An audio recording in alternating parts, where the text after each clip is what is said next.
Good morning everyone. Today we are going to discuss about some introduction on molecular spectroscopy.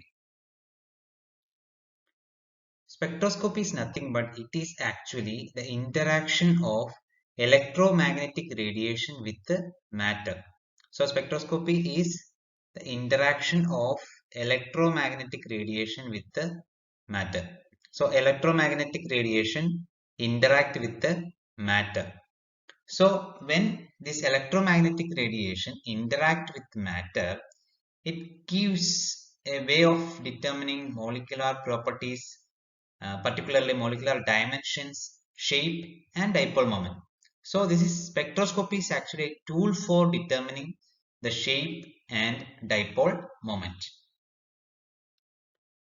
You are familiar with the electromagnetic radiation. So in electromagnetic radiation, there is electric field and magnetic field. They are mutually perpendicular to each other and also perpendicular to the direction of motion of wave.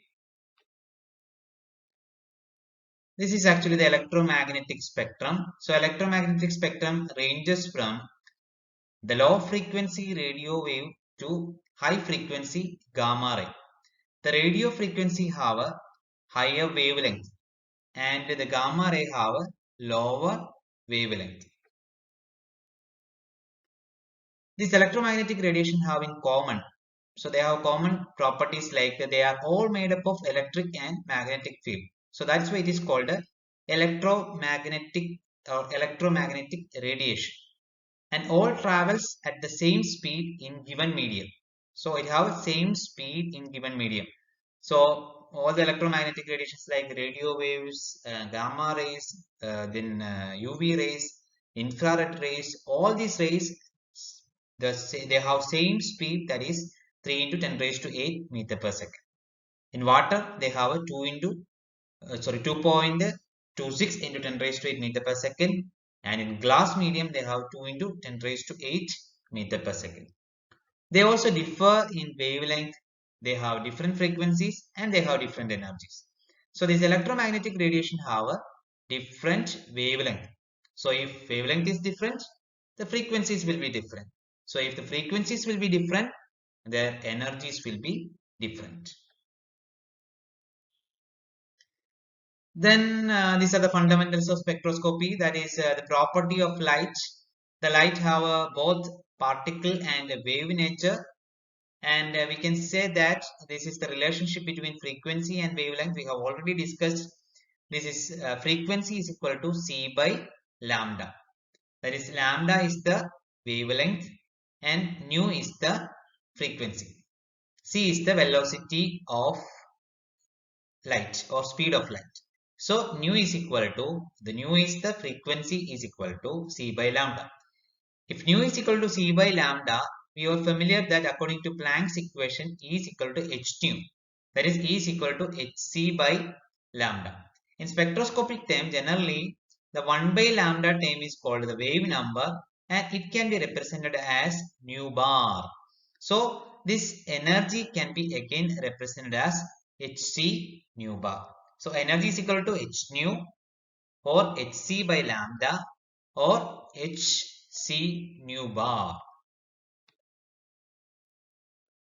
Then these are the this will be help for some calculation, that is wave number is equal to 1 by wavelength. Then energy is equal to hc by lambda.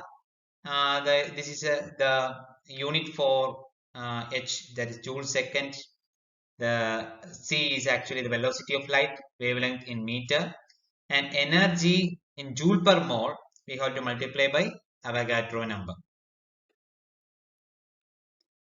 Then when this electromagnetic radiation interact with matter or molecule, we can see that this energy can be absorbed. And according to this Planck's quantum theory, energy is absorbed as quantum of radiations. So we can see that when this electromagnetic radiation interact with the molecule, we can say that it can absorb energy and excited into higher energy level. So this molecule exists in ground state, and when it absorbs energy, it can excite into higher energy levels. Sometimes this molecule is exist in higher energy levels, and this can jump back into the ground state and it can emit energy. So based on this, we can classify this spectroscopy into absorption spectroscopy and emission spectroscopy. Then in molecules, we can see that there will be electronic energy levels. So this is electronic energy levels. And inside these electronic energy levels, we can see these vibrational energy levels.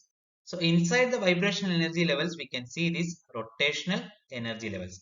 So this is actually called the rotational energy levels. These lines are called the vibrational energy levels. And this is actually the electronic energy level.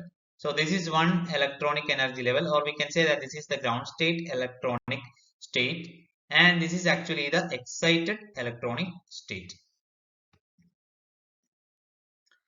So another term that comes to the spectroscopy is Born-Oppenheimer approximation. So in Born-Oppenheimer approximation, he thought that we are all familiar that the mass of the nucleus is heavier than electron, and it is very much bigger than electron. So the nucleus can be considered to be almost stationary when considering the motion of the electron. So this is the idea of the Born-Oppenheimer approximation. This mass of electron is very small compared to the nuclei. So we can see that the motion of this nuclei can be considered as stationary considering the motion of electron. So this have a great importance. So we can split this electronic wave function, and we can also split the nuclear wave function into two due to this Born-Oppenheimer approximation. This you can study in the quantum mechanics. And in spectroscopy, this is the Born-Oppenheimer approximation. A carbon molecule is more than 20,000 times as massive as an electron. So it will move much more slowly. നമുക്കറിയാം size കൂടുമ്പോൾ the speed of motion will be reduced. Assume the nuclei are fixed and unmoving, and then compute the electronic wave function. This is fundamental to the molecular mechanics. And so, as a result of this Born-Oppenheimer approximation, we can see that the total energy of a given system is actually the E rotational plus E vibrational plus E electronic and E translational. So there are four types of energy. One is E translational, E rotational, E vibrational, E electronic. The translation is not quantized, so we are generally not using this E translational. And so we can see that E total is actually a sum of E rotational plus E vibrational plus E electronic. This equation is generated as a result of this Born-Oppenheimer approximation. We can split this energy into E rotational plus E vibrational plus E electronic. This is only possible due to this Born-Oppenheimer approximation, and this can be calculated using the Schrodinger wave equation. So this is actually the basics of the spectroscopy you have to study. The first is what you meant by spectroscopy, and what you meant by electromagnetic radiation. Then you have study what are the characteristics of electromagnetic radiation. Then you have study how we can convert the frequency into energy, the wavelength into energy, and the wavelength into wave number, and what is different types of absorption spectroscopy and emission spectroscopy. Then you have studied the different energy levels like rotational energy levels, vibrational energy levels, and electronic energy levels.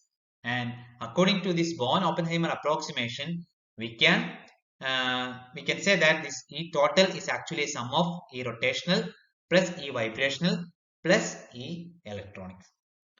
So this is actually the introduction you have to study in spectroscopy. Okay, thank you.